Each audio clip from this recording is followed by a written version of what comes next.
Welcome to the Jurassic Park-Cast, the Jurassic Park podcast, where guests chat with me about Michael Crichton's 1990 novel, Jurassic Park, and also not that too.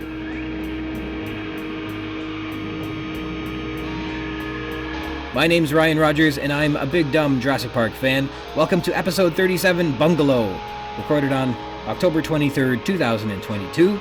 We have just finished decorating our house for Halloween. But not Guy Fawkes Day. I wish I celebrated that. One of these years I'll remember November 5th. Thanks for joining me today. A continued thank you to Christoph Oakes of Snail, S-N-A-L-E. Check out his incredible album on Spotify or Bandcamp or whatever. Today's intro is from the song Centipede, and our outro is from the song Super Groovy.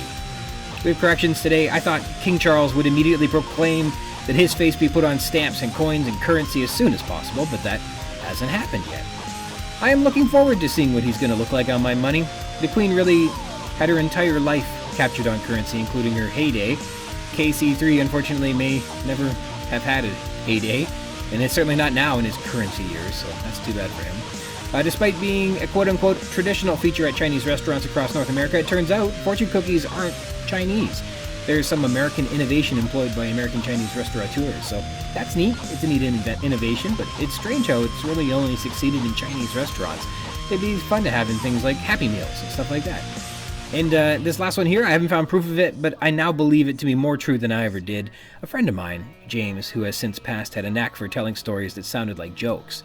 They always sounded completely ridiculous, and he was a fascinating raconteur in a way, and one of his stories was of some early hockey game of note, and I can't recall what it was, but once upon a time it was played on a frozen pond of milk, and it sounded preposterous. I can't recall what match it was or what made it historical or memorable, and there was no explanation as to why they were playing on frozen milk. But during the pandemic, as supply chains were disrupted, all kinds of businesses suffered from bottlenecking and log jams, including the dairy farmers. And the regular rate of dairy production was much higher than the pandemic rate of production, which resulted in an undeliverable surplus of milk, reported in Canada and the US, and probably other places around the world. And if you've got cows ready to be milked, like 100 of them, you gotta milk them, even if there's nowhere to sell that milk. So as a result, there was lots of milk that was being dumped during the pandemic. And so an entire hockey rink of milk suddenly sounds far more realistic. And I've become a believer. So, once upon a time, you can take it to the bank. I don't know how, when, or where there was a hockey game that was played on a frozen pond of milk.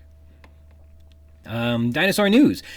I went ahead and dug up some old Procompsognathus news for you folks, as we're going to encounter a series of hungry compies crossing the road on their way to finishing off Dennis Nedry.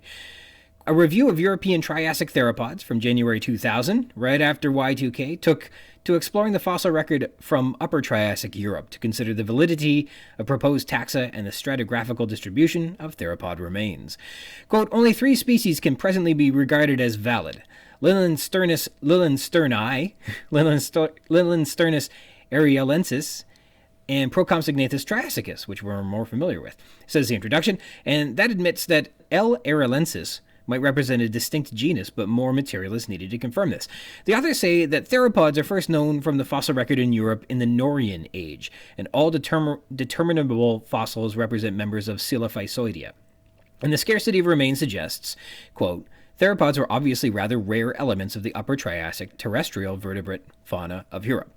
Upon reviewing the remains of Procompsognathus, the authors described the species as being described on the basis of, quote, the major part of an extremely delicate dinosaur skeleton, including the skull, the middle part of the body with the legs, and the interior part of the tail. A second partial skull and manus were initially found in the same locality, but considered to belong to a crocodilomorph called Saltoposuchus connectans, though that has been contested. And note, these fragile, partial remains are incredibly challenging to positively identify and classify. Even the pros can't be sure what they're looking at sometimes. Further confusing whether the pieces are of the same species, it turns out the fossils weren't excavated by paleontologists, but rather were sold to them after being unearthed by a quarry manager, who reported that they were a dinosaur skeleton in 3 pieces, along with other vertebrate fossils. Actual literal data on the original association of the fossils does not exist / has been lost to history. So, are the Saltoposuchus materials also Procompsognathus remains? Well, that remains to be seen. No pun intended. although I made it sound like it was. However, this paper says Procompsognathus features 6 theropod synapomorphies in the postcranial skeleton, so there's little doubt as to it being a theropod and not a crocodilomorph, though its systematic position within theropoda is less certain. The pubis is reportedly similar to Coelophysis, and especially Cegosaurus, but those same features which help it resemble Coelophysis also resemble the features of prosauropods. The authors say it, quote, therefore probably represents the plesiomorphic character state for theropods, which I think means Procompsognathus is a species of dinosaur that existed back when prosauropods, think something like Plateosaurus, and theropods, think something like Coelophysis, shared many more characteristics than they later share. Recall both theropods and sauropods are of the Saurischia family tree and have a common ancestry. So the review also notes, quote, the presence of a sigmoid trochanteric shelf identical to that in ceratosaurs such as Syntarsis and Coelophysis, and that exact shape suggests there may be an indication of a ceratosaurian relationship for this taxon. The state of the remains and lack of other specimens means that the Coelophysid and ceratosaurian relationships are, quote, maybes, and something to double-check if and when new materials are discovered. The paper's final observations are that dinosaur remains in European late Triassic deposits aren't uncommon. Lots of dinosaurs are found, but not theropods. They are very rare, though theropods diversified and dispersed very actively in the early Jurassic after a late Triassic extinction event. So theropods were potentially quite rare or uncommon in the late Triassic Europe, until that extinction event after which they became all the rage. Again, no pun intended. In other news, we have a new Carcharodontosaur that was announced back in 2009 that is apparently really easy to overlook. This strange animal was announced all that time ago, and despite my incredibly in-depth survey of everything I could find about dinosaurs, this guy was way off the radar. The paper, A New Theropod Dinosaur, represented by a single unusual caudal vertebra from the Kemkem beds of Morocco, from June 2009, introduced us to a new giant theropod from the Cenomanian Cretaceous. Now, it's not known from much. It's represented by a single, unusual caudal vertebra from the Kemkem beds of Morocco, and it's only a, quote, nearly complete single vertebra at that. However, that vertebra exhibits an extremely unusual combination of features, say the authors. What's so strange about it? Well, quote, the specimen differs from other theropod distal caudal vertebrae in the presence of a relatively inflated neural canal, strongly reduced zygapophyses, a low but very robust neural spine bearing shallow lateral fossae, a mediolaterally concave dorsal surface of the neural spine, and coalescence of the post-zygapophyses in a position more proximal than the region where neural spines are absent. I'm sorry I asked, I guess. This new animal's vertebra shares some derived features with neoceratosaurs, but it's going to be classified as a neotheropod in Certae. Note that there are also some Maastrichtian-aged vertebrae of India that are similar and may belong to a related taxon. Kemkemia gets its name from the Kemkem beds of Morocco, where the holotype was collected, and the specific name honors Italian paleoartist Marco Auditore for his inexhaustible and enthusiastic support of vertebrate paleontology. The holotype MSNM V6408 is housed at the Museo di Storia Naturale di Milano, Italy. The authors conclude, quote, while based on only a single vertebra, Kemkemia auditoriae shows a unique and unusual combination of features that distinguishes it from all other Saurischia caudal vertebrae. They defend their decision to name this species upon a single vertebra because, quote, naming taxa, even those based on fragmentary remains, can be a useful exercise simply because named taxa are incorporated into large-scale studies of systematics and diversity. Unnamed taxa, even those thought to represent new species, generally are not. And well, Kemkemia auditoriae is clearly distinct from other theropods and worthy of consideration as a valid taxon. So as a neotheropod, what kind of a critter is Kemkemia? Well, that's very similar to what we were talking about in the Procompsognathus story earlier. Neotheropods are the survivors of the late Triassic extinction event that derived into the ceratosaurs and tetanurans, which are basically all the rest of the awesome big theropods of the Mesozoic. And if it were a Carcharodontosaurid, this is one of those large shark-toothed big theropods that could span up to 45 feet in length, with big bulky torsos, large jaws, a big head-to-body ratio, and three-fingered hands on fairly long arms. So that's a neat animal. All right, with corrections and dinosaur news out of the way, please let me introduce you to my special guest this episode. All right, I'd like to introduce to you today my former colleague and cool cat, Melissa Ray. How are you doing today? I'm doing great. Thanks for inviting me to Jurassic Party. So, Melissa and I met after I watched a shocking and horrifying episode of Unsolved Mysteries. In this episode, titled Ghostwriter, one of our college newspaper's arts writers who'd enjoyed a modest yet successful stint under the supervision and tutelage of Lance Art's section editor and terrific guest this episode, Melissa, went missing. The writer was Marla Evans, who published in each edition of the Lance dutifully, filing quality articles in a timely fashion, bringing the latest news on the many arts and entertainment features throughout Windsor, Ontario. But on the eve that Melissa left the newspaper, Marla Evans disappeared. For almost 15 years, Marla Evans hasn't reported to the Lance offices for an assignment, published a single article, made any social media posts, nor reportedly been seen by her friends or family. Since the day you left, Melissa, it's time to come clean. What have you done with Marla Evans? I'm not too sure. She was kind of a mystery to start, and she remains a mystery today. Well, less mysterious to us all is the film Jurassic Park, even though it's a franchise that we began even longer ago. I understand you have done some preparation for today, which is awesome. When you went back to check the film out, did you pick up on anything in the rewatch? It's like it brings up a lot of different discussions because the way that you read it maybe 30 years ago is not the same as you kind of look at it now, which is really interesting. Yeah, that's right. And this book in particular really lends itself to being reread. There's more in it every time you go back. It's exciting in that way. Do you I just finished it for the first time earlier this week, so I mean, I will have to pick it up again in the future and kind of give it a second read through once I've, digested it and then left it for a while and come back to it. But definitely it was worth reading. It's a lot of additional layers to the film. But now I think that I read them as kind of one in a way, where you kind of meld the two of them to create this other third story. The film does create a very prominent image in your mind. Well, with all of the media and the marketing that went along with it, like you can't help but see the film's portrayal of many of the scenes and characters and things like that. And so, yeah, it's really hard to read the novel without that living in your head at the same time. So it is very challenging to not see it together. But there are important differences.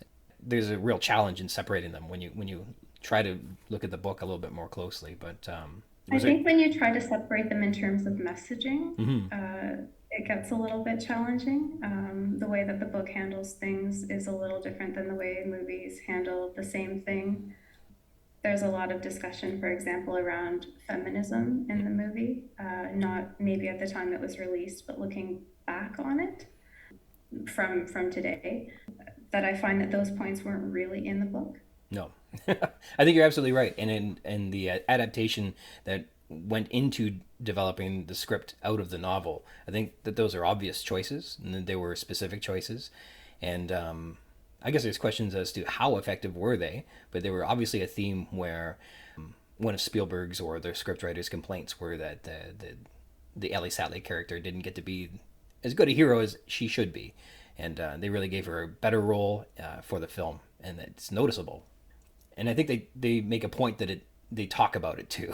Like intended that they say, hey, we're trying a little bit harder here. Absolutely, and even the character of Lex, how for her, in the movie version, she's kind of a split between the book version of Timmy. Like they've kind of split that character into two characters. Like there's still the movie Timmy, but then a part of him also becomes the Lex version in the film. That's right. And I think in the book, Tim is also the computer nerd and the dinosaur nut. And the dinosaur, yeah. So in the book, Lex is very into baseball. Yeah. She carries around that Daryl Strawberry mitt that she, I think, eventually loses in the novel. And I kind of went in, I was like, oh, I wasn't expecting this because I was expecting, the kids from the film. And as I was reading it, I was like, oh, it's really refreshing that they've kind of given this little girl this really exciting kind of sports angle, because maybe for the time that wasn't something that you often see. But then later in the book, you see her father described as like a sports nut. And I kind of think, is she truly into sports, or is she into sports because it gives her I guess, the favor of the father? Because there's a discussion between her and Tim about, well, he likes you too, meaning like he favors the sports over the computers and the dinosaurs. Yeah, that's right. And I think you're right. We both get a perspective of the children through the lens of how they've been affected by their father's parenting. And so Lex is, because she's has a closer proclivity to sports and things like that, whether that's to just be closer with her dad or because maybe there's a combination of her, she really does like it, and she likes the attention that she gets from her dad from it, that she really gets all the favor. And so the two of them, because they are in alignment and because the father figure is kind of in charge of the family unit, they get to do more of what Lex likes. And we're just, are introduced to Tim. Conversely, he doesn't get to do what he likes because he doesn't like the same things his dad does, and he feels terrible about it, and he doesn't feel like his dad cares for him as much. And I think on the island, he thinks he's on this adventure, he's escaped, and he's in his environment, he's in his favorite place with dinosaurs, and I think he's in a new world where he's like, here I can be the hero, here I'm the good guy. But there's this looming voice of his father still being spoken to him through Lex, and I think that there's something to be said about that this shadow still kind of falls over him from her voice with the baseball and with the baseball glove and things like that. I think during the Tyrannosaurus attack afterwards, he brings the ball back to Lex to try and coax her out of the... He's hiding in the tunnel or the tube, and he tries to coax her out with the ball. Yeah. And she asks, I think, is mom out there or is dad out there, knowing that they're not. Yeah. And that's really interesting that there must be more to unpack there about that perspective, that he coming to terms or trying to make peace with that father figure that he hasn't related with. And then Lex is just such a brat all the time, but there's so much symbolism anyhow in that baseball when she loses her baseball glove to the pterosaurs that attack her in the aviary. In the aviary, yeah. And I wonder if there's more about letting that father figure go to be read into that or not. Because of all the things that do, contain symbols, I think the glove and the ball and the baseball hats, for some reason, baseball really represents. Absolutely, but like when you look at what those kids go through in the book, to be able to hold on to that object throughout the whole adventure, like that's a commitment. Yeah. Like most kids out of fear would have maybe dropped it or have left it, or it was the first thing to be thrown as like a defense. But no, she keeps it. And you're right. I think we laughed earlier that Timmy has these night vision goggles. He finds them in the car. Then after the car falls out of the tree, he picks them up again and he's using them.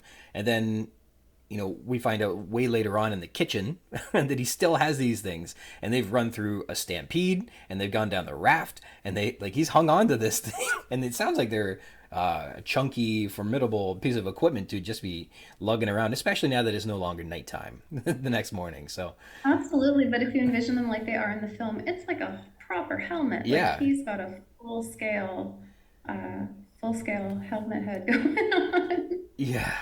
So yeah, they certainly have stuck to it, and I don't know if she hangs onto the ball for much longer after that. I don't remember. I don't remember references to the ball later in the book, but definitely the glove and the cap are with her. So that's interesting. After they leave the pterosaur aviary, that she may no longer have any of these symbols of her parentage. We don't get much mention of her mom, just that she has a new boyfriend. We don't really know much about the dad, although I think that he might be one of the architects that helped design the park.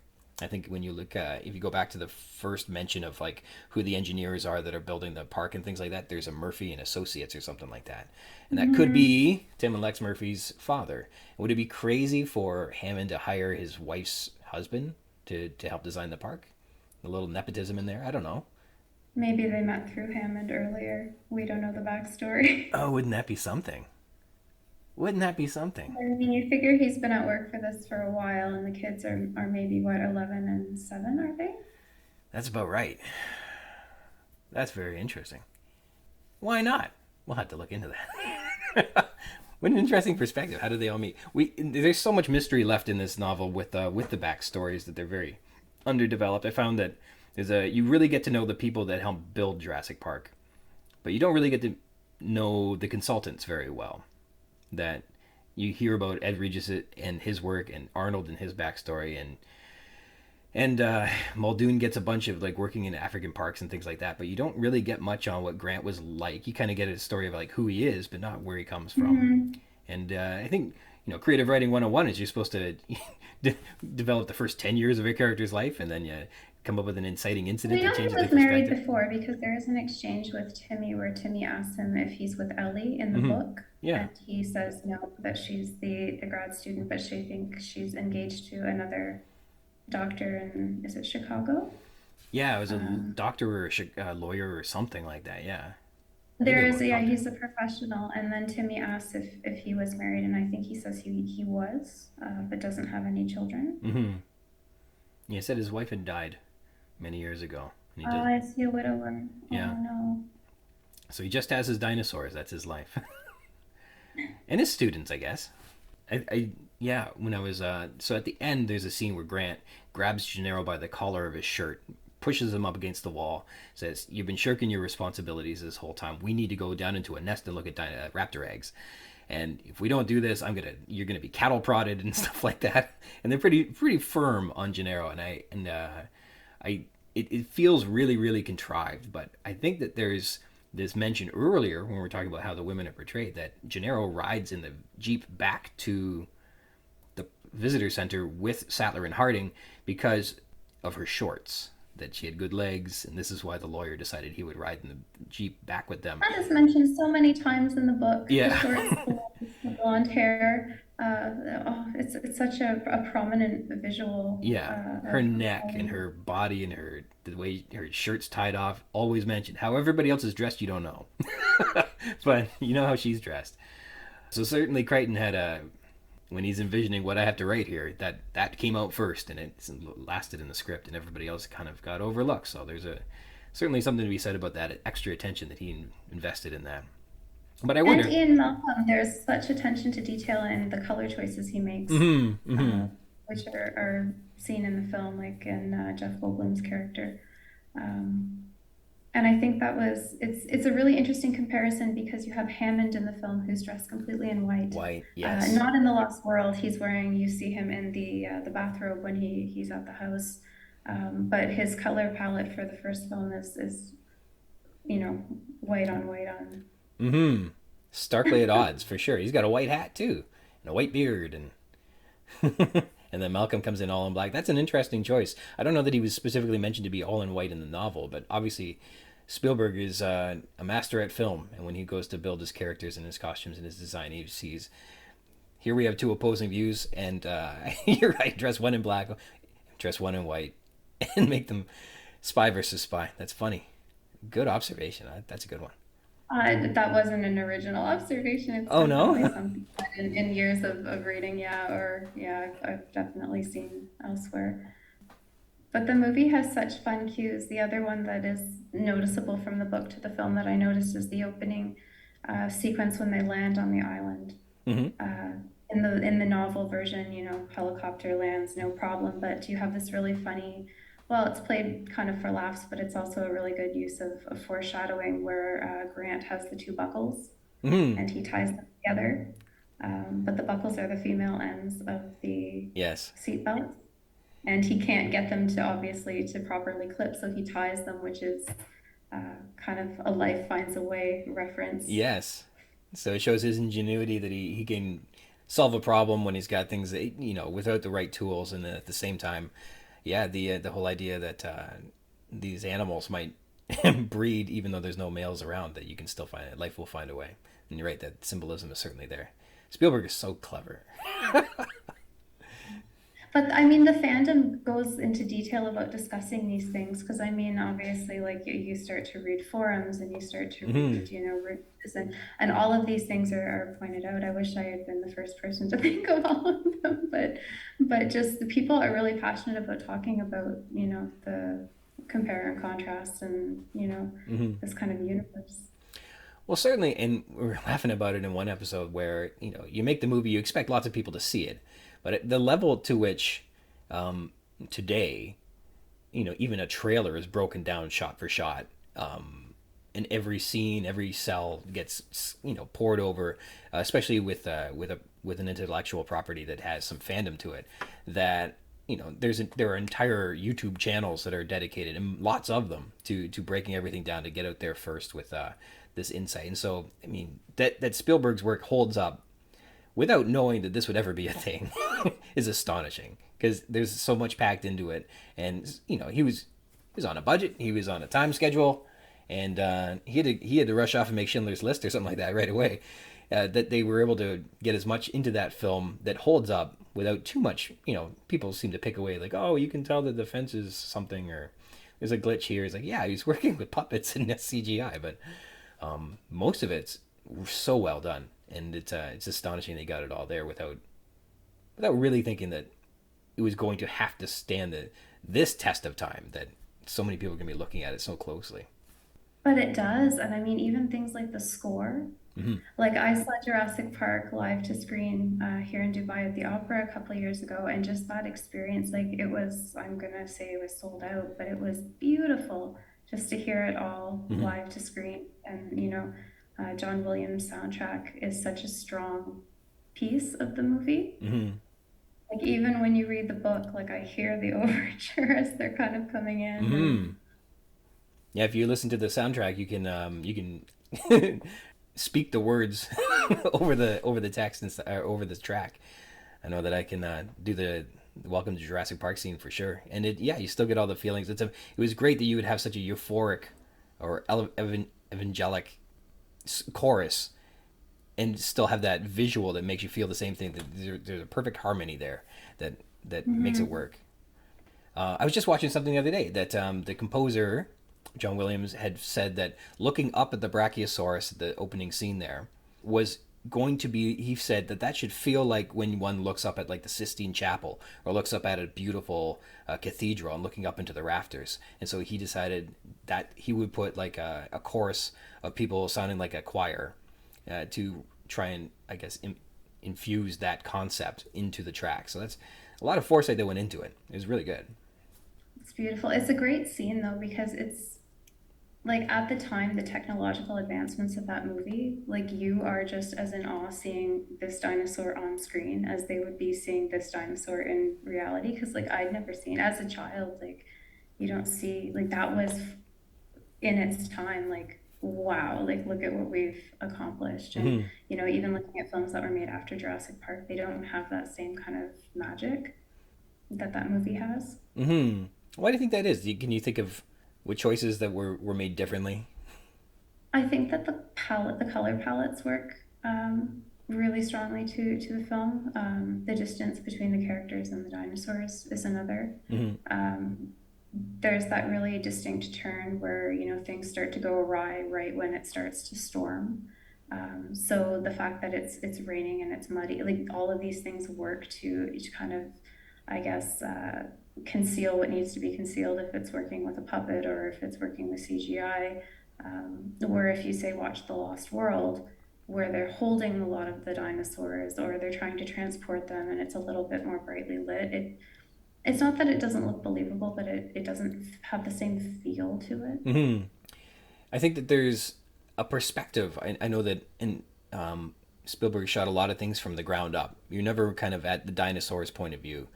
It was always kind of looming down on you, and so there was a perspective of always being kind of in the scene with the characters, as opposed to there being like an establishing shot where you just see them like running across the horizon, which you can, I don't know if you've seen Land of the Lost, where they're just sprinting along the horizon with a dinosaur chasing them, because that takes you out of the moment and lets you laugh at it, whereas there was no opportunity for that. And so you always felt like you were right there. And then when the dinosaurs do get close, I know the book was very good about whenever a dinosaur is near, Crichton makes a point to describe its pebbly skin or something like that. So like, oh, I'm so close that these finer details are visible now. And that's to relate to us that the proximity has shrunk and that we are in greater danger. Certainly that closeness is done well and portrayed really well in the film as well, when Ellie's turning on the power and it jumps out from between the pipes and things like that. When things get close, seeing the big foot and all the details in the foot and how it spreads the mud, and the idea that the weight and the size and the presence of these animals is consequential, is captured really, really well and adapted well from what Crichton had put in the text. Absolutely. Was there other surprises? I know there's a lot of things that are different. Hammond's character is very different. Ed Regis was a character that didn't make it into the film. Nedry's demise was a little bit more graphic in the novel than in the film. Were there They big definitely in the film, yeah, they definitely didn't go for a lot of the kills that they went for in the book. hmm Uh, I think it may be because it leaves it more opportunity to bring these characters back for subsequent films, hmm as opposed to kind of killing them all off. Hammond's death in the book, I really thought was more effective than him getting on the plane at the end of the film. hmm He's a little bit more villainous in the book, or a lot more villainous in the book than he seems to be in the film. But I liked that the thing that kind of was the straw that broke the camel's back was the fact that he falls when he hears the recorded T-Rex voice, the hmm roar, which is so interesting because he talks through the whole book about people being able to be telling what's real from what's not real and Yes. how important this is. But he falls, like literally and figuratively, at the sound of the recording as opposed to the real Tyrannosaurus. Yeah. And there has to be something that can be read more into that. You just did it. You nailed that. That's right. So Hammond falling down the hill, that's a great one because I think it's easy to get caught up in just reading into the poetic justice that this guy deserves to die and now he's going to die. But that there's so much more mythology and metaphor that goes around with that. I think that's perfect. And characters like Nedry and Hammond, Crichton spends so much time building up the villains, the perpetrators of the park, and everybody else is just kind of watching it. You know what I mean? But yeah, that's a great point that he falls for it. That's so good. There was Nedry has such a more graphic death, though. I mean, yeah. just the venom and the eyes and the burning, like he feels that. Like there's a scene where he's trying to, feel what's happening and he can feel his intestines outside of his body, hmm but he can't see because obviously the poison's gotten to his eyes. But the compies have that euphoric bite. So, Hammond, he kind of just goes. Or you have you know what I mean? Like it's And the difference between like what happens to him in a tragedy is that in a tragedy you realize the error of your ways, but it's now too late and you still fall victim to whatever machinations have been put in place. So the tragedy is you die a horrible death with great regret and sorrow. But he doesn't get that. He just dies because he, at the end, was still saying, I'm going to build a bigger park. I'm going to build 2 or 3 more parks. I'm going to get better people. Everybody I know sucks. And he goes out. I made all the wrong choices. This person was wrong. Yeah. That person was wrong. I'll start over. I have more islands. And the Like goofy part was those people were right. Had he listened to them, he would have had a safer park that was under more control. It might not have been realized as quickly, but like he might have had a finished product that was worth something afterwards. Whereas I imagine that everything is a total financial loss after the lawsuits and things like that once it's done. That 800 and something million dollars that was fundraised will never be paid back by anybody. no. I wonder how much was Hammond's money. I don't think that was ever really mentioned. Probably none. That schemer. The other part too with Hammond was that as he's getting bit, it says that he like falls asleep like a baby in its crib by those compies, which again thematically ties back to the beginning when there are compies that have escaped the park and they're biting babies in their cribs. That's just another little piece that so much of this story is bookended by things surrounding Hammond, rightfully so, but like thematically and subtly, it's so well done that I bet you there's even more stuff in there that we haven't noticed yet that is just waiting to happen.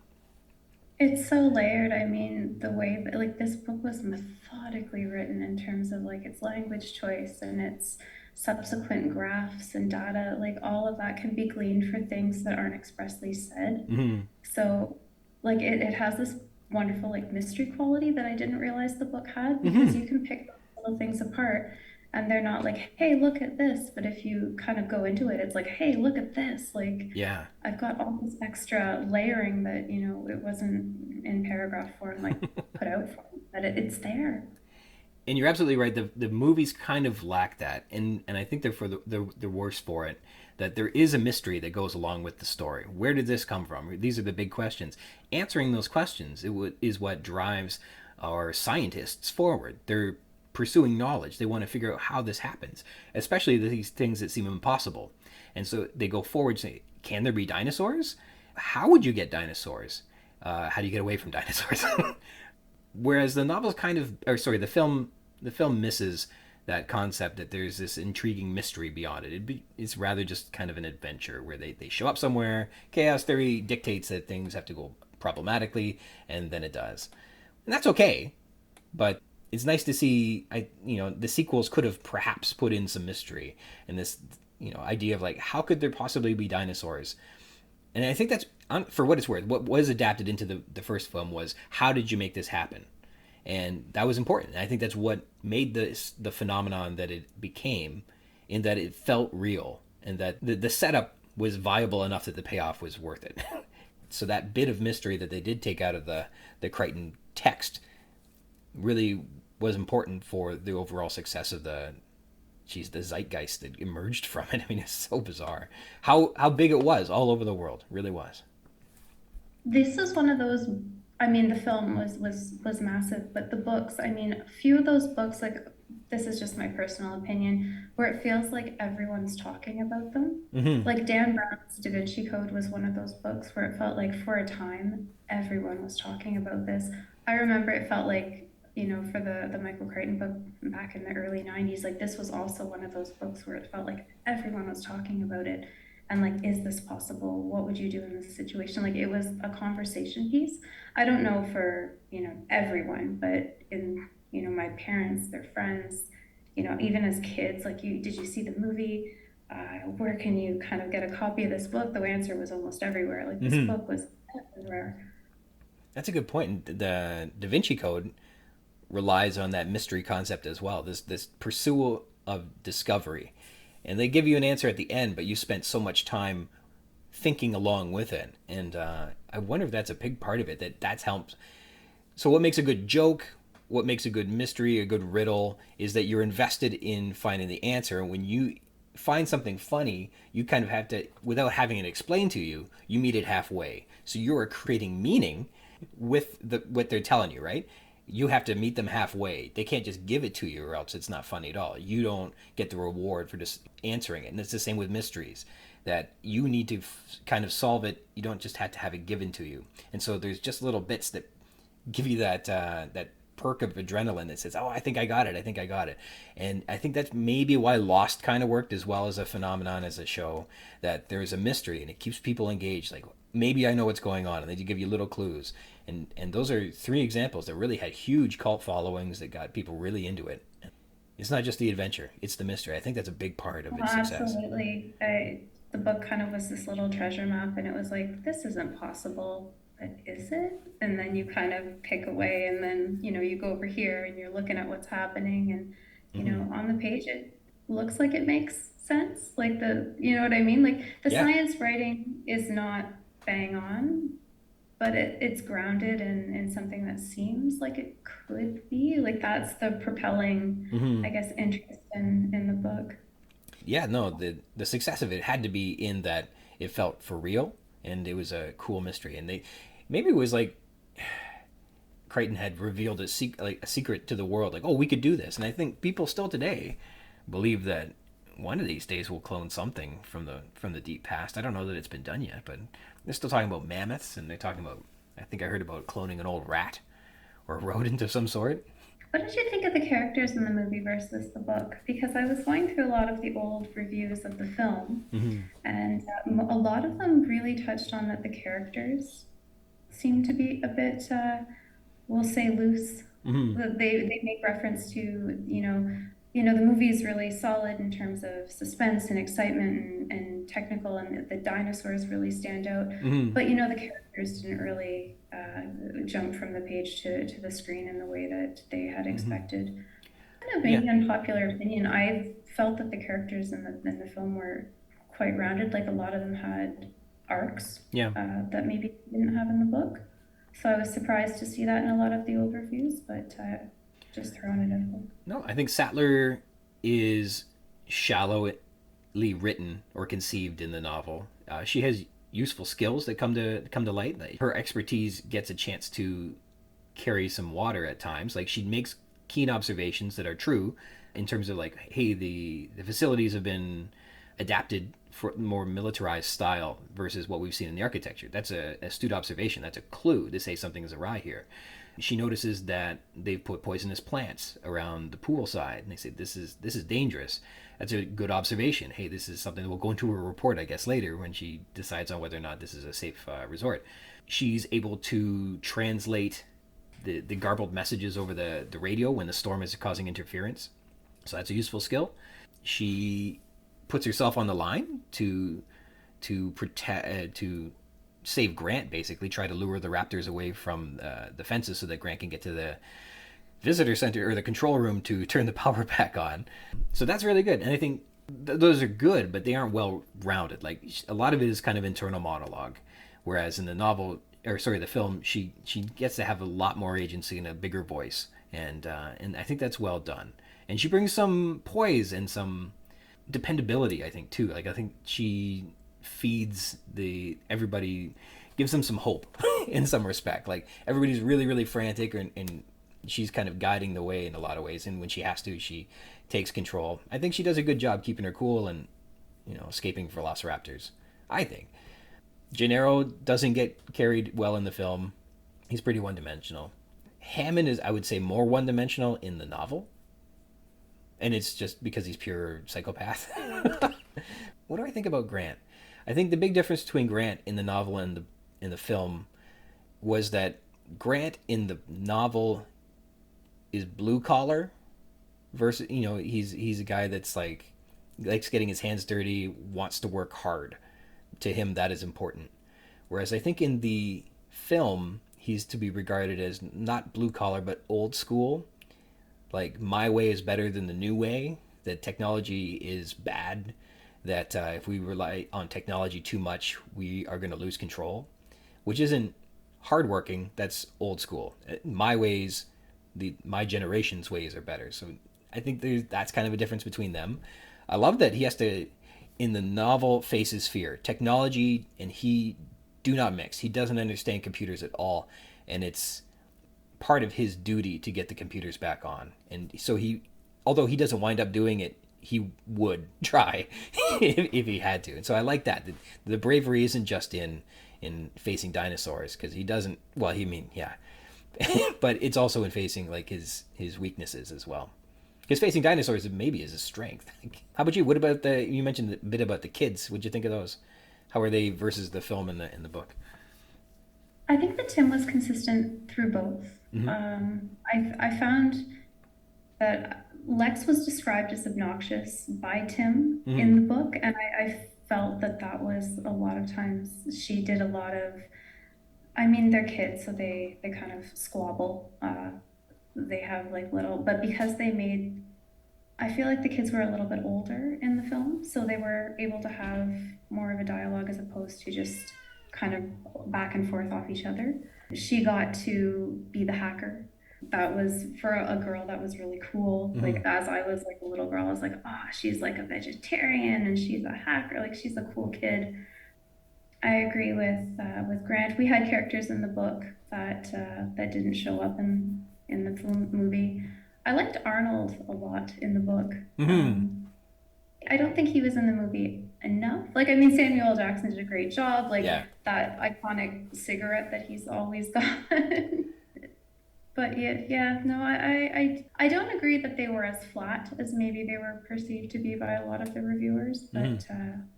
I definitely now kind of look at it as a layering. Like, I'll take bits of the book and bits of the movie when I kind of look at the characters as, Jurassic Park the whole. Mm-hmm. Then I think the two slam dunks that are like represented about as well as possible are Malcolm and Nedry. Wayne Knight and Jeff Goldblum portray what the novel laid out for Nedry and Malcolm, about as well as could be. I think they were adapted nicely. I think that they performed well, and I think that they were able to bring a backstory to their characters that the novel provided them best onto screen. Whereas I don't know that because Hammond was changed so much, his backstory doesn't really matter. The kids were changed enough that their backstory doesn't, that parenthood, that looming father figure doesn't reveal itself. and Grant's backstory doesn't exist, but I think Nedry and his ambition and his scheming is portrayed well, and his weakness at deceptiveness is portrayed well by Wayne Knight. And Malcolm is confident and wry and comedic, and we get that in the novel. We get that in the film. I think those two characters were adapted probably the best, or most. We won't say best. Most authentically from the novel. How's that? Absolutely in agreement. I think that in the film they could have probably made a stronger case for the fact that Nedry was so underpaid and overworked. Mm-hmm. I didn't really, maybe it's been a little while since I've seen it, but I definitely felt that came across a stronger in the book than it did in the film. It feels like he was a mercenary in the film, where they offered him more money to do something, so he says, okay, I'll just take that money, as opposed to what I was paid over here, or because I wasn't paid enough.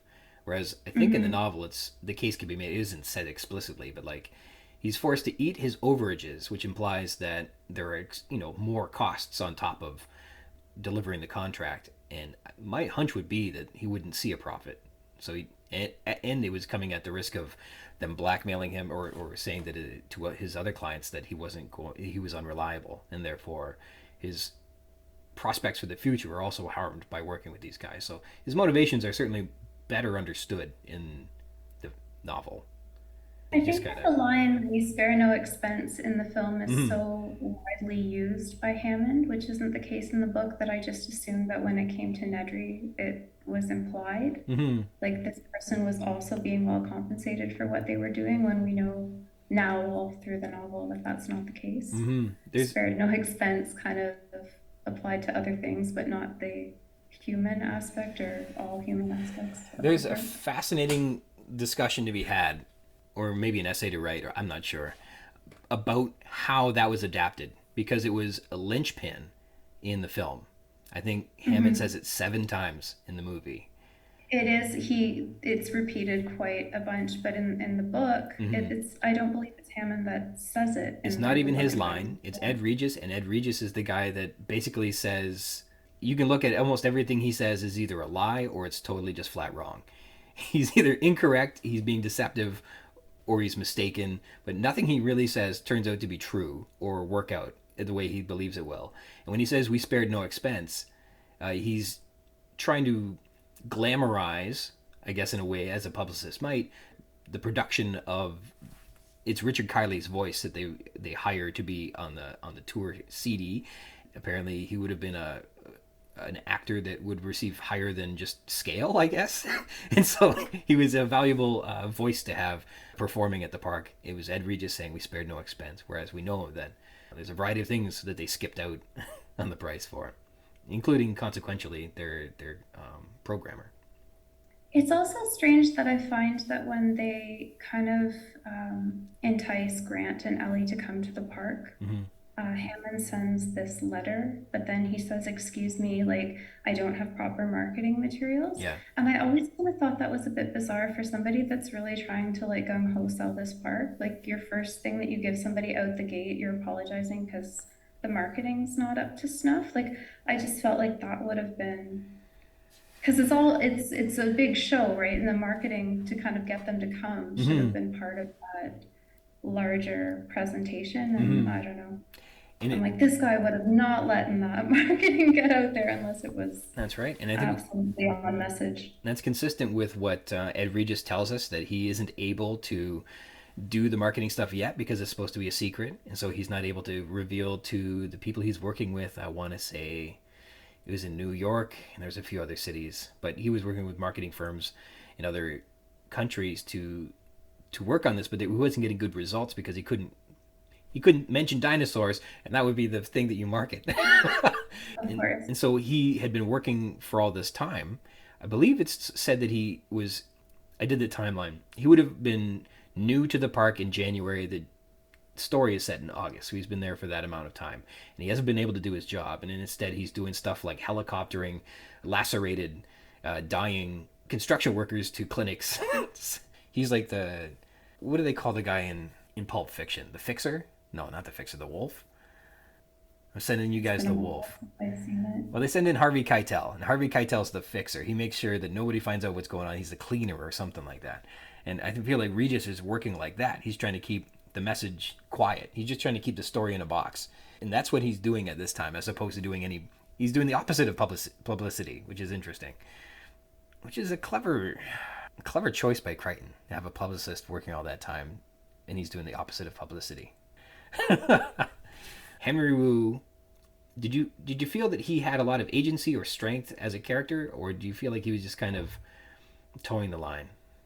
I feel like he's a quieter character because there is a time where he tries to kind of rationalize with Hammond, and Hammond kind of tries to re-steer the ship on the vision of the park. But they also have kind of competing ideas where the language is like, Hammond is like the God character, like the creator, whereas Wu doesn't see himself as like the creator. He's just putting together pieces that have already existed. So I think he knows better, but he doesn't have the power to make the decisions he wants to, I suppose. Because there's a lot on the line for him. Like, Hammond pulled him right out of school. Like, he's given him kind of this career that he's dreamt of, but like there's a cost associated with that, and it's kind of quiet. I'm impressed that you were able to, from the time I mentioned it to you, acquire a copy and read a copy of the book. That's pretty impressive. I tried. I mean, I wanted to have as much kind of insight into the book as I could going in. I definitely need to reread it, maybe a closer reading in the future. But I enjoyed it. It was great talking to you. I don't think you can do a closer reading on the first pass. I think it has to be a reread. And I hope you only do it for fun, if you want to. I don't tend to reread novels often. I'll read them. With the exception, I've reread the Harry Potter series this past year. But there's not a book that I often find myself coming back to over and over again. I mean, as a child, yes, but as an adult, I kind of treasure the time I have to read it once, and then I'll go a little while without reading anything, and then I pick up another book, and, adulting. Definitely wish I had more time to read.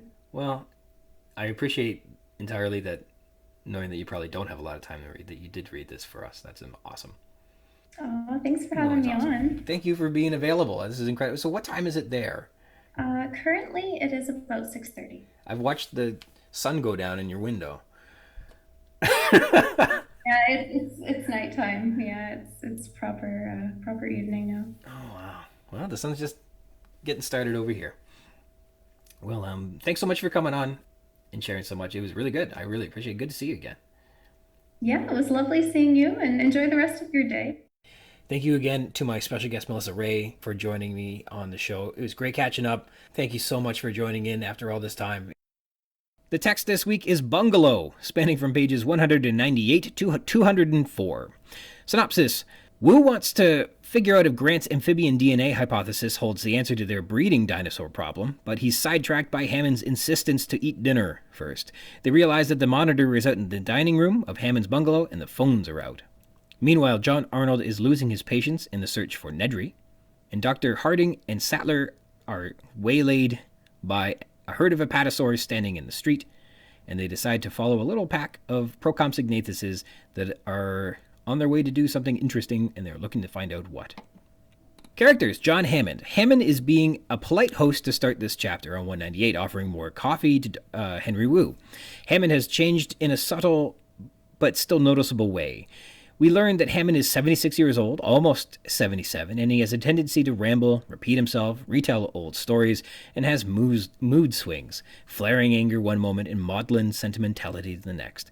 Wu also says Hammond has a stubborn evasiveness and insistence on having his own way, which we've seen throughout the rest of this novel so far. Recall, this fits with the God complex, where what Hammond decrees is so. His word is command, and also, quote, complete refusal to deal with the situation that now faced the park, on 198, which is further troubling.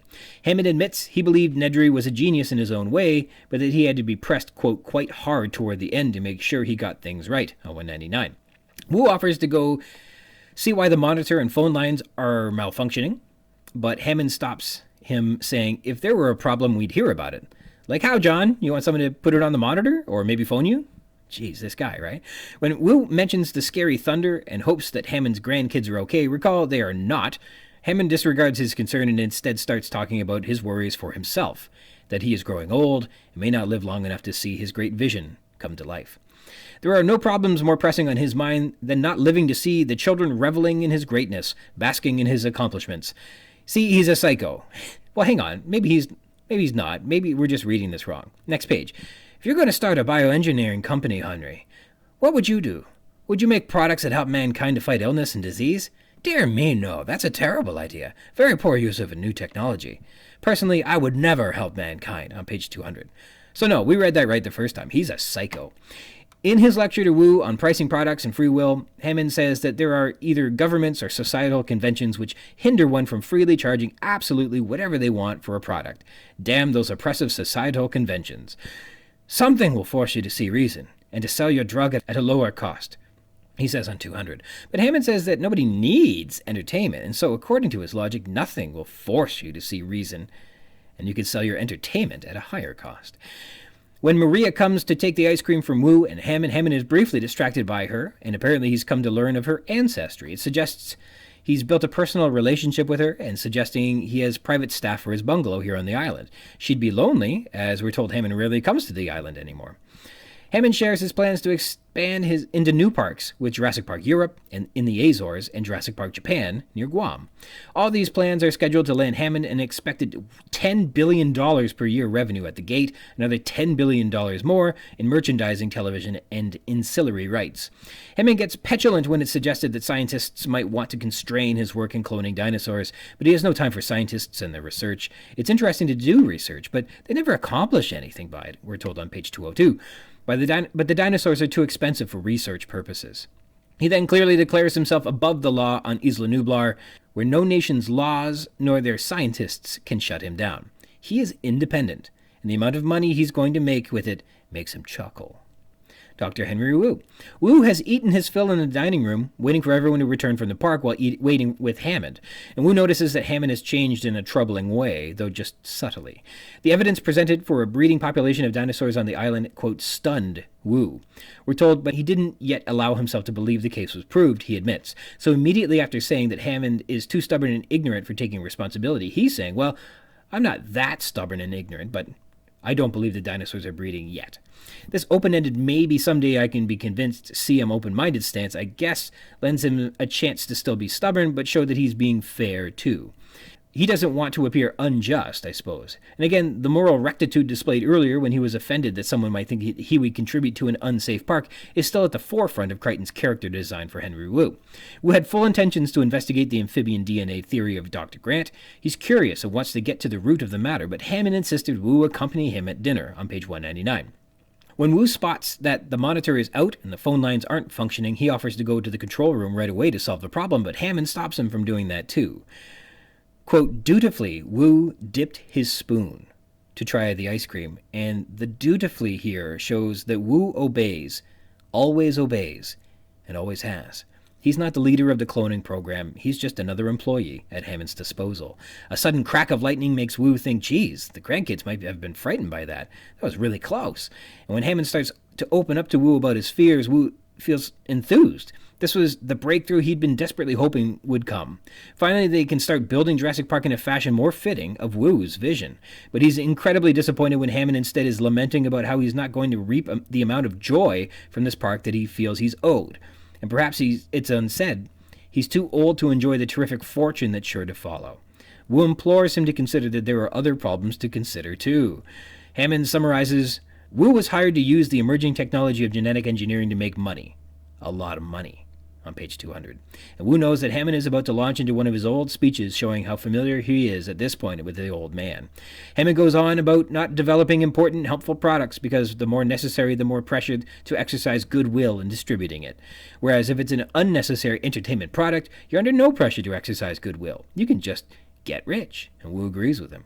But he's still trying to get his 2 cents in edgewise, yet Hammond isn't listening. The concept of making $20 billion per year is staggering to Wu on page 201, and Wu counters against Hammond's arguments that just as Genentech would be pressured to offer its cancer treatments at a price not of their choosing, that Jurassic Park 2 will find itself under similar pressures. For example, scientists may want to constrain Hammond, suggests Wu. All right, Maria. Maria makes the most wonderful ginger ice cream that's sourced from the eastern part of the island on page 199. She's a beautiful, silent serving girl who draws the looks of woo as she leaves the dining room. She's, quote, not from here, you know, says Hammond, implying that Maria is quite foreign. She's Haitian, that her mother is French. Haiti and Costa Rica are about 1,600 kilometers apart, but they're both in the Caribbean Sea, and apparently it's only a 7-hour flight between the two. And that's to the east, meaning Isla Nublar is another 100 miles west from the mainland. So I guess she's foreign. Dennis Nedry. Hammond gives Nedry a little bit of credit, though Nedry has just been gruesomely preyed upon in the previous chapter. Here Hammond recalls that Nedry was a genius, quote, in his way, but admits, quote, we had to press him quite hard toward the end to make sure he got things right. Arnold is insisting that the security guards around the visitor center find Dennis Nedry. Dr. Lewis Dodgson. Hammond suggests that he knows of Dodgson's belief that Jurassic Park may be interested in breeding children's pets, and believes that concept is unnecessary. They'll be making plenty of money without having to do that. John Arnold.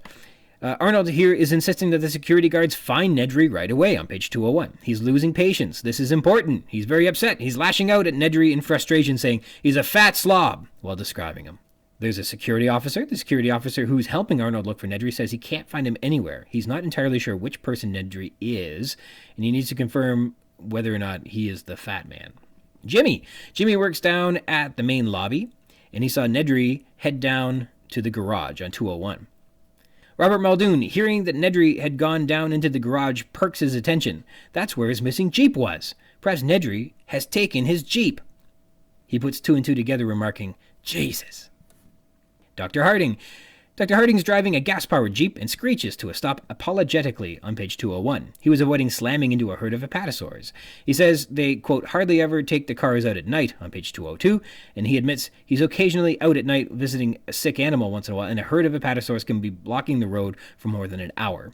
From the Jeep, Harding, I guess, can play a recording of the Tyrannosaurus roar. That's kind of neat. And he has to slam on the brakes again before driving over a small flock of compies crossing the road near the Jungle River on page 203. Knowing that the compies are likely off to go find a dead or dying animal in the night, they're tempted to follow them and see what comes of it. Dr. Ellie Sattler. She's riding with Dr. Harding in the gas-powered Jeep, impeded from returning to the visitor center by a herd of apatosaurs. She's very curious about the apatosaurs, too, on page 202. Ellie rides in the back seat of the Jeep. Obviously, Gennaro rides in the front seat on page 203, therefore. They've been out on the road for 20 minutes in the pouring rain and have seen nothing since the apatosaurs. Then they spot the compies, and she wishes that Grant were here to see them. Because, recall, these are the animals that they've been investigating after one had their remains faxed to him back in Montana. Recall that? That was a while ago. Apatosaurs. A herd of these are walking around, but happen to be blocking the road Sattler, Gennaro, and Harding were using to return to the visitor compound on page 201. There are 6 of them. They're each the size of a house, and they, quote, lumber. With the herd is a baby the size of a full-grown horse on page 202. They're entirely unfazed by the Jeep and its headlights to a point where it's considered that they don't even see the Jeep and its riders. They just see the Jeep as strange, smelly objects. A recording of a Tyrannosaurus roaring can get the herd moving. Not that they care about the Tyrannosaurus, they're too big to worry about predators, which is contrary to what Regis said earlier when he said the T-Rex would hunt the Apatosaurus if she could back on the tour. They can break a Tyrannosaurus' neck with the swipe of their tail. Procompsognathus. These are crossing the road when they drive by, and Ellie identifies them as a critter that resembles the specimen they were hoping to identify on page 203. They're little and dark green, described as scurrying. They squat on their hind legs and chitter. Harding says the compies don't usually move at night, rather they spend the nights up in trees, which is kind of neat, and they're said to be scavengers like buzzards. They have a tremendously sensitive sense of smell and can sense a dying animal for miles.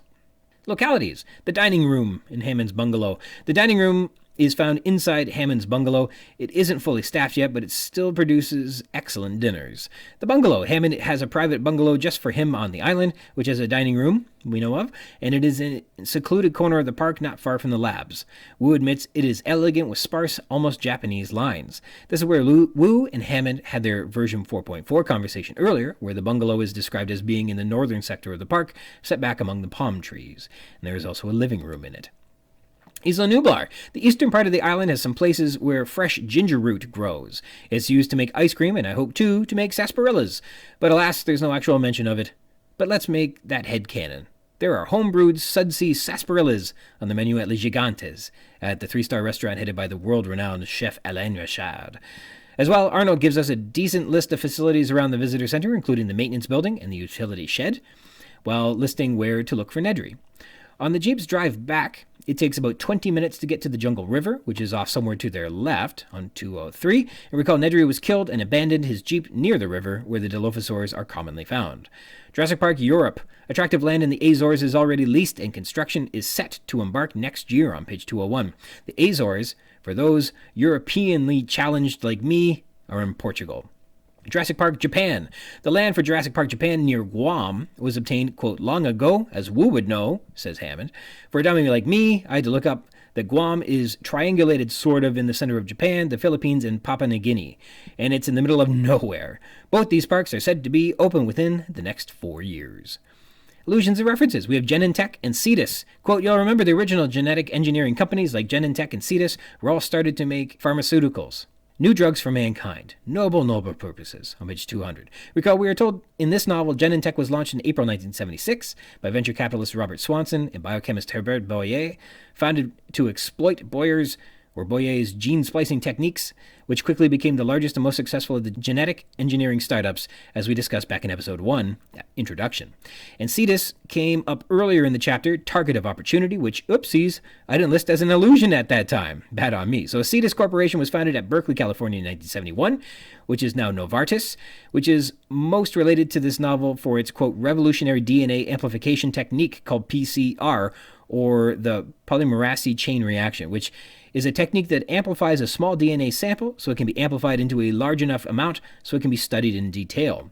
Developed by this company, its inventor, Kary Mullis, won the Nobel Prize in 1993. Cetus has most notably created pharmaceuticals that benefit improved immunity and treatments for multiple sclerosis. Novartis today makes everything from generic over-the-counter drugs to vaccines, contact lenses, animal health, and much more. Whereas Genentech has drugs which help treat all kinds of cancer diagnoses, as well as flus and bacterial infections, etc. They're both still around, they're both still doing great, and I don't think the government has ever stepped in and made them give away their products for free. When Hammond says, suppose you make a miracle drug for cancer as Genentech did, he may be referencing Herceptin, which would treat breast cancers. In 1986, while this book was being written and researched, the human oncogene HER2 was cloned, and it was observed that the overexpression of the product of this gene occurred in between 20 to 25% of breast cancers, which became known as HER2-positive breast cancers. Herceptin was developed sometime in the mid-1980s. The Japanese are alluded to. Crichton frequently has comments about, quote, the Japanese, and perhaps we can look into what that's all about at some point.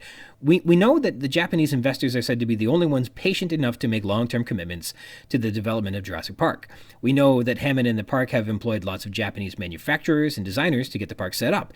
And here Hammond is greedily considering that the Japanese will make good customers because they see high price tags as a status symbol, like Americans do. But the Japanese, quote, of course, have a lot more money. Hammond believes on 200. This wording certainly suggests Hammond is aiming to take advantage of the Japanese because of their disposable incomes and appetite for status symbol buying behavior. I don't know if that's true in any way, but that's how it reads. Presumably, this is how Crichton intends for you to read it, and then he writes Rising Sun, all about Japanese tech companies in California, if you want to see more about what Crichton really thinks of the Japanese. Stylistic techniques. We have italics. The children of the world love dinosaurs, and the children are going to delight, just delight, in this place. Something will force you to see reason and sell your drugs at a lower cost, we're told on 200. Nobody needs entertainment, again on 200. Find him, stresses Arnold. Look in the maintenance building, look in the utility shed, look everywhere, but just find him. These are all good examples of people stressing what is important. They're making important instructions, consequential things. A lot of people are making arguments and being persuasive, so italics here are using that. When Harding says we don't mean anything to them, he's talking about the apatosaurs. He's emphasizing the idea that they actually have no agency in a world where dinosaurs are so big that they don't, you just don't matter. So that's an interesting perspective there. And finally, Hammond says, well, they can't do that, Hammond says rather petulantly, just to do research. And then I'm sure it would be interesting for scientists to do research. Here Hammond is arguing that, sure, research has its merits, but you can't stop me from doing this. I'm trying to make more money. Research just isn't important. We use the semicolon in page 200. After all, you invented the drug. You paid to develop and test it. You should be able to charge whatever you wish. The first clause in the sentence is kind of laying out the facts, and the second is laying out Hammond's argument. He should be allowed to do whatever he wants. He wants free will. Ellipses. It's an old man's vice, ice cream, but still... Ellipses. Here Hammond insists that Wu have some ice cream, admitting at his age it's unwise to eat dairy? Or cold things? There's some idea that he's been instructed not to eat ice cream, but he does it anyhow. It's one of his vices. The ellipses sort of serves as a shrug, saying without words, meh, who cares, or something, but in a more old-fashioned sort of tone. I'm afraid... Ellipses. I may not live to see it, Henry, on 199. I like this ellipsis because I can imagine Wu anticipating Hammond to say something predictable, and then he says, he completely dives into how selfish he is instead. If you were to start a bioengineering company, Henry, what would you do? Would you make products to help mankind to fight illness and disease? Question mark. He's not asking, he's framing his argument. If I charge $5,000 a day for my park, who's going to stop me? Challenges Hammond. Speaking of the rest of the world, ellipses, says Wu, the thing is, ellipses, the security guard doesn't want to give Arnold the bad news that they believe Nedry has left the compound. That's how upset Arnold is in this moment. But did they see us? I mean, if we were to get out of the car, ellipses, here Sattler is suggesting, what could we do to make the apatosaurs see us? Things like that. M-, the children of the world love dinosaurs, and the children are going to just delight in this place. That's just delight is separated in a little parenthesis there. I'm familiar with this, John, on page 200, as Wu tries to interrupt Hammond from launching into another one of his old speeches, but he fails. FDA testing alone takes 5 to 8 years. M-, if you're lucky. On page 200, suppose you make a miracle drug for cancer or heart disease, M-, as Genentech did. Sick people aren't going to pay $1,000 for a dose of needed medication, M-. They won't be grateful. They'll be outraged. Something will force you to see reason, M-, and to sell your drug at a lower cost. And, quote, you will recall that the original purpose behind pointing my company in this direction in the first place, M-, was to have freedom from government intervention anywhere in the world, on page 200. But if there were attempts to close down M-, and Wu doesn't even get to the end of that sentence before Hammond cuts him off. So here, the M- is separating thoughts, and I guess during conversation, and as well there are interruptions here as Wu isn't getting his words in edgewise. Comparisons. The herd of apatosaurs are compared to a herd of elephants, and the apatosaurs are so big they don't regard the jeep as anything to concern themselves with, whereas a herd of elephants would have reacted pretty proactively, circling the jeep to protect the baby. So they are so much bigger than elephants that they see the world totally differently. Literary techniques. Metaphor. Their little faces will shine with joy of finally seeing these wonderful animals. This is sort of a trope on the idea that one smile can light up a room, that a big smile is illuminating, and obviously their little faces shouldn't literally shine unless they are horribly irradiated.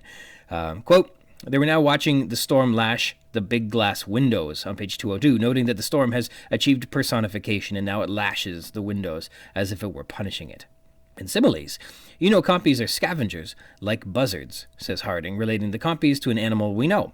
This may be a true comparison rather than a simile, but he uses the word like, so there we go. Motifs, the illusion of control. Here, the consequences of believing in the illusion of control are spelled out clearly on 198.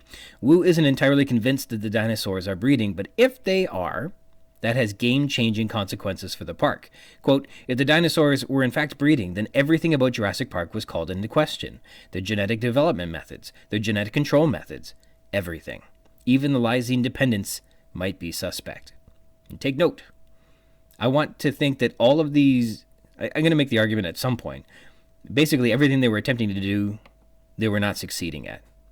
And this is the line that gives me that, the strength of conviction to say, I think that all of their systems of control are folly.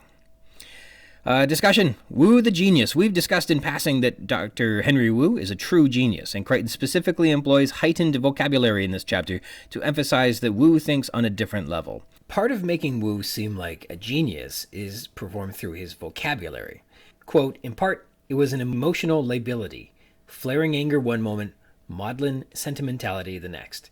On page 198. Here, Crichton is putting all his $10 words in one sentence, and he's doing it to make Dr. Henry Wu seem like a genius. Movie adaptations. I believe the film adapted this scene in the novel into the scene when you get Sattler and Hammond later on kind of discussing things. There are plenty of reasons to make the parallel, but mostly it's because they're all eating ice cream in the scene here. And that's what they're doing in the film. Feminism. Maria makes the most wonderful ginger ice cream on page 199. She's a beautiful silent girl who draws the look of woo as she leaves the dining room. That's the next woman we meet.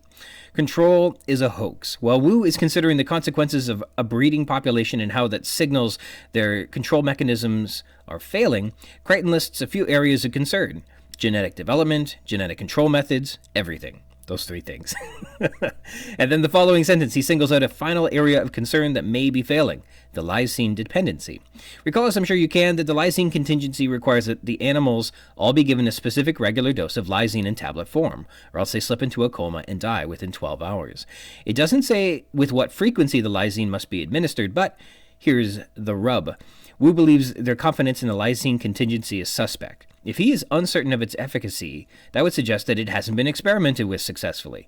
If they'd experimented and concluded, yes, these animals are lysine dependent, and yes, they go into a coma after 12 hours and die as a result, then they should not be uncertain. But Wu does feel it's now suspicious, suggesting that they did not successfully experiment, that the lysine contingency may not work after all. And this falls in line with what we've learned so far. The animals are too precious, too valuable, and frankly too special to let die for any reason. Recall, only 1 in every 250 eggs ever survive into viable park attractions. While amphibian DNA is used to explain why the animals could spontaneously change gender, I don't suppose that would also explain why they might be immune to the lysine contingency. But it does show that their faith in the control systems is shaken. Perhaps the animals can survive the lysine contingency because of some other unforeseen feature in the DNA that hasn't been observed yet. Or, as I like to think, none of their control mechanisms work. We'll see later that the Dilophosaurs, who are not bred with the amphibian DNA, are also observed performing mating rituals along the Mesozoic jungle river, suggesting that their populations are also sexually heterogeneous, without hermaphroditism. Maybe hermaphroditism was never required at all, that the labs just failed at all their control measures. That's a theory, and one that I like, but I'm not sure we'll get enough evidence through the novel to confirm that conclusively, but we'll see. Payoffs. There is a lot of setup in this novel, making sure that all of Chekhov's guns are put above all the fireplace mantles, so that they can go off later in the screenplay. In this case, Nedry transmitting data and the storm are already put in place to explain why the monitor and phone lines aren't functioning, so they disregard the problems rather than looking to solve them because they expect everything's fine. Entrepreneurship. Hammond admits he believed Nedry was a genius in his own way, but that he had to be pressed quite hard toward the end to make sure he got things right. Again, anyone who's been a lead for a large project or even home renovations knows to get things done and done right now, you gotta put it in Hammond's words, press quite hard. Somebody's got to be driven to keep things on schedule. And Hammond is the guy that continues to push and pull Jurassic Park into existence. This is almost like a birthing analogy. He's going through all these labor pains to deliver the park on time to make his creation come to life. Everybody else is telling him to settle down or make changes, but they're not the ones with the vision. They're not driven to make this park a reality. It's just their jobs. Yes, Wu began eager to make a name for himself, but now he finds the work routine, that he's performing too many administrative duties, and the captivating gene sequencing is almost fully automated. The park doesn't really need him anymore, and he laments, now that he's sort of disposable, Hammond no longer listens to him. In this chapter, he, quote, dutifully dips his spoon in the ice cream to eat, and the dutifully here shows that Wu obeys, and always has. He's not the leader of the cloning program. He's just another employee at Hammond's disposal now. Arnold is just working at another in a long line of amusement parks. Nedry is just a contractor. He was just a contractor. Regis isn't doing what he loves to do, encouraging talented individuals to produce captivating marketing campaigns. Instead, he's stuck covering up quote-unquote construction accidents and babysitting the owner's grandkids. And Muldoon fights with Hammond for every inch he can get, and rightly so, just to even have armaments in the park to defend themselves in the event of an incident. Another incident, which he believes is inevitable. With all these professionals that Hammond hired to work for him and do his bidding to make his vision a reality, they're all frustrating him by putting up barriers, applying the brakes, keeping him from achieving his goals. And he's so close to making his dream come true. So yeah, Hammond is pushy. He has to be. It's almost literally an act of his individual will and vision that he achieved the impossible. Without Hammond, Jurassic Park is impossible, and it couldn't have been willed into existence by anyone else, and therefore by anyone who would have done it sanely. Only someone so psychopathic could have willed such a crazy place into existence. And because it would require someone of such character to have been willed into existence, there's no other way it could have happened. Jurassic Park was a catastrophe waiting to happen and doomed to failure because it was conceived in psychopathy, and in no way was there ever going to be a sane conclusion to this story. Madness begets madness, and in this case, a freaking Tyrannosaurus too. Neutering the dinosaurs. Frequently, we talk in this novel how the science is next level, but the writing itself isn't exactly top drawer. We've chuckled a few times in admitting that Crichton was a best-selling author, but he'll never be mistaken for one of the greats of the English canon with Orwell and Dickens, Steinbeck and Hemingway, or Atwood and Ondaatje. But his character design for Henry Wu might be a low-key expression of real genius. And hear me out. Wu was once, quote, eager to make a name for himself, the top of his class, equipped and capable of continuing the legacy of Norman Atherton's lab, which created the pygmy elephant that captured the imagination of investors and floated the construction of Jurassic Park. Wu was the protege to follow in Atherton's footsteps, recruited to take a shot at the impossible, and he did it! He cloned extinct animals from impossible sources of DNA to bring living, breathing dinosaurs so authentic that the world's foremost paleontologist agrees they are true dinosaurs. A certifiable genius and wunderkind who was orphaned, but then nurtured and encouraged by his next benefactor, John Hammond, to achieve the impossible. He was incredibly empowered and did incredible things with that power. We learn in episode 25, version 4.4, that for 2 years now, Wu has become merely an administrator, supervising teams of researchers and banks of computer-operated gene sequencers on 125. Making dinosaurs at Jurassic Park has become routine, and the process is all figured out. He feels like he's not needed anymore. Now, in this chapter, rather than pursuing his intellectual curiosities, like looking for the frog DNA in his gene sequences, or even investigating why the monitors and telephones are malfunctioning, he, quote, dutifully dips his spoon in the ice cream because Hammond tells him to. And as we said a couple times before now, he obeys, he always obeys, and he always has. Crichton has written a character here who is tasked to neuter all the animals at Jurassic Park. And in the process, it is he who has become the neutered. Well played, Crichton. Narrative. In this chapter, especially on page 200, we get Hammond making his argument against helping people. And this is one of the primary examples where Michael Crichton makes a fairly bold argument, but doesn't offer any space for the counter-argument. And as my guest from episode 32, Control, Matt Buffton, commented, this is Hammond's perspective, but it's not necessarily true fact. It's just his opinion, man. And there's no one there to counter his opinion. Similarly, Wu shares this opinion. Quote, Wu heard this argument before, and he knew Hammond was right, on page 200.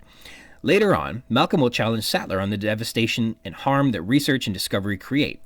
Think of all the lab animals that are sacrificed to medical experimentation, or in the novel's case, the harm to the earth that's created during intrusive geological excavations, or in the oil and gas industry, etc. There are myriad examples.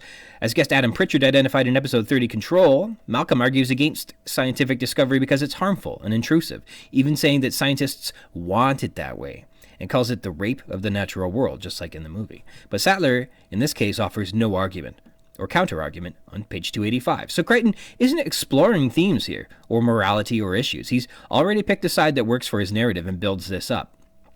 This is like world building, but in terms of making an argument. It's also a bit of a house of cards. So when we characterize this novel, we will characterize it as on a specific side of an argument, in this case anti-science, and equally anti-industry. That rushing out onto the cutting edge of sciences as an entrepreneur is fraught with perils.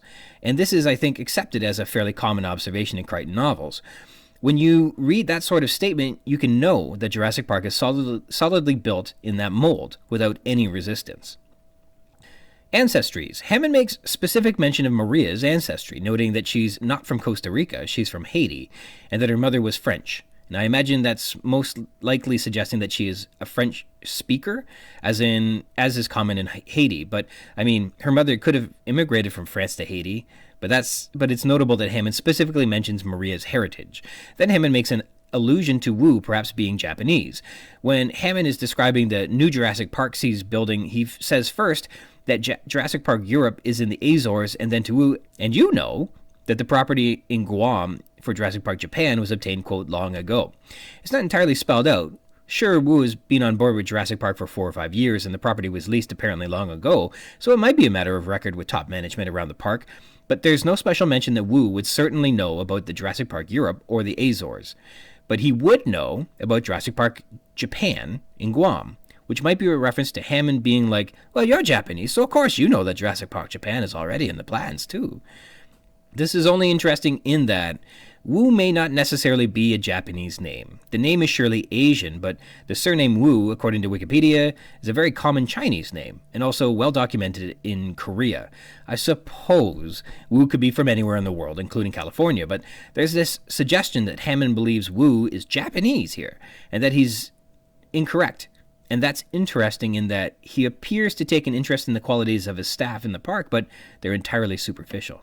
It also would put Wu on parallel with the wait staff in Hammond's private quarters, that Hammond has a superficial interest in their lives, caring rather to know about what they're made of rather than who they are. Money, money, money, money! In 4 years, Hammond believes direct revenues will exceed $10 billion a year, and merchandising, television, and ancillary rights should double that, $20 billion. And that's speaking conservatively. So that's what's at stake here. That's why Hammond is so driven. The dinosaurs. Harding tells us that the dinosaurs have excellent visual acuity on page 202, but they have a basic amphibian visual system. It's attuned to movement. They don't see unmoving things well at all. This explains more plainly why the Tyrannosaur couldn't find Dr. Grant earlier. Hammond also says in this chapter that the dinosaurs and the biotechnology they use is far too expensive to resort to research on page 202. It can only be supported as entertainment. That's just the way it is. God complex. Face the damn facts, Henry. This isn't America. This isn't even Costa Rica. This is my island. I own it. And nothing is going to stop me from opening Jurassic Park to all the children of the world. Or at least to the rich ones. And I tell you, they'll love it. On page 203. Here, Hammond is separating himself from the law, from national jurisdictions, the EPA, other scientists. It's his belief that he's above it all. This is his island. He is the creator. He is almost like Dr. Frankenstein. The park is his creation, and he's going to use it to get rich. All right, just as we're about ready to sign off today, I want to thank again the insightful and good-souled Melissa Ray for coming on the podcast. Melissa, it's great to catch up. Thanks for being so forthcoming and honest. And I totally forgot to bring up the movie night lights, which everyone should hear about. Melissa's got this biz selling movie night lights. Movie night lights are VHS lamps made from pre-loved VHS cassettes. And all VHS are 100% authentic and are not reproductions, so the cassette and jacket feature all the regular wear and tear you'd expect from a beloved film. The pre-loved VHS cassettes of your favorite movies are fixed up to create unique movie collectibles, and they're outfitted with 12-volt LED strip light and a 10-inch USB connection, which connects to any 5-volt USB adapter. VHS sleeve cover and 16-color function remote control come with it. And once it's plugged in and on the shelf, the cassette and sleeve are like a dazzling little piece of your fandom on display. They're really cool. And you can check them out on Instagram by searching for Movie Night Lights. Thanks again, Melissa. And I want to sign off today thanking you for joining me. If you want to read along in the book, add some thoughts to what we've been discussing on the show, or be a guest on the show and chat with me about anything you like about Jurassic Park, you can do that by connecting with me at ryansrogers@gmail.com. And if you'd like to be a guest, drop me a line and we can try and set something up. We can rehash, tear down, gush over, and chit-chat about any part of the book, or also not the book, all you'd like. Jurassic Park-Cast is part of the Spring Chicken's banner of amateur intellectual properties, including the Spring Chicken's Funny Pages, Tomb of the Undead graphic novel, the Second Lapse graphic novelettes, The Infantry, and the worst of them all, the King Street Capers. And you can find links to all that baggage in the show notes or by visiting the schickens.blogspot.com. Or finding us on Facebook at facebook.com/springchickencapers, or me, I'm on Twitter at RogersRyan22. Thank you dearly for tuning into the Jurassic Park-Cast, the Jurassic Park podcast where we talk about the novel Jurassic Park, and also not that too. Until next time.